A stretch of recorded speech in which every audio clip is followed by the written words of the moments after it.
মুসা নবী একদিন আল্লাহর কাছে কয়, আল্লাহ ফেরাউন এত জ্বালান জ্বালায়, তুমি কি ফেরাউনকে গজব দিয়া ধ্বংস করতে পারো না?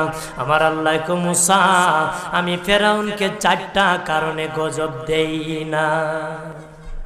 কয় কারণে? ফেরাউনকে 4টা কারণে গজব দেই না।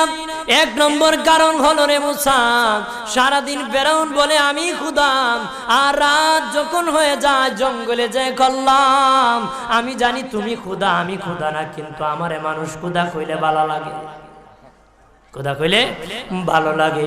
প্রভু, তাই তুমি বিরক্ত হইয়া আমার উপর গজব দিও না। আল্লাহ বলে, মুসা রে, ওই ফেরাউনের রাত্রির দুয়ার কারণে আমি আল্লাহ তার উপর গজব দেই না। 2 নম্বর কারণ হলো, আরে মুসা, তোমার মুখে দাড়ি, ফেরাউনের মুখে দাড়ি, তোমার বরণের জুব্বা, ফেরাউনের বরণের জুব্বা, তোমার মাথায় পাগড়ি, ফেরাউনের মাথায় পাগড়ি। আমি যদি গজব দিই, জুব্বার বেজ্জতি হবে, পাগড়ির বেজ্জতি হবে, দাড়ির বেজ্জতি হবে। মুসা রে, ওই জুব্বার পাগড়ির ইজ্জত রক্ষার কারণে আমি আল্লাহ ফেরাউনকে গজব দেই না। 3 নম্বর কারণ হলো, আল্লাহ বলেন, মুসা রে মুসা, 3 নম্বর কারণ হলো, ফেরাউনের বাড়িতে একটা এতিমখানা আছে। প্রতিদিন দুপুর বেলায় এতিমরা ফেরাউনের বাড়িতে মেহমানদারি করে।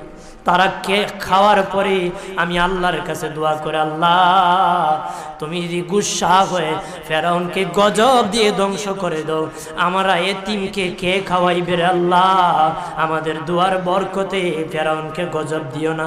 আল্লাহ বলে, মুসা রে, এতিমের দোয়ার কারণে আমি আল্লাহ গজব দেই না।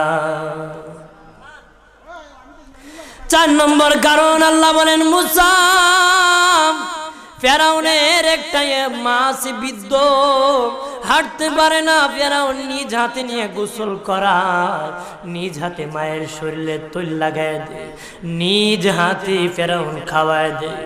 যখন খাওয়ানোর পরে মা বিছানার মধ্যে ঘুমায় যায়, ওই ফেরাউনের মা আমার কাছে 2টা হাত বাড়ায়, আল্লাহ আমার ফেরাউনকে যদি গজব দিয়ে ধ্বংস করে দাও, আমি মায়ের সেবা কে করবে?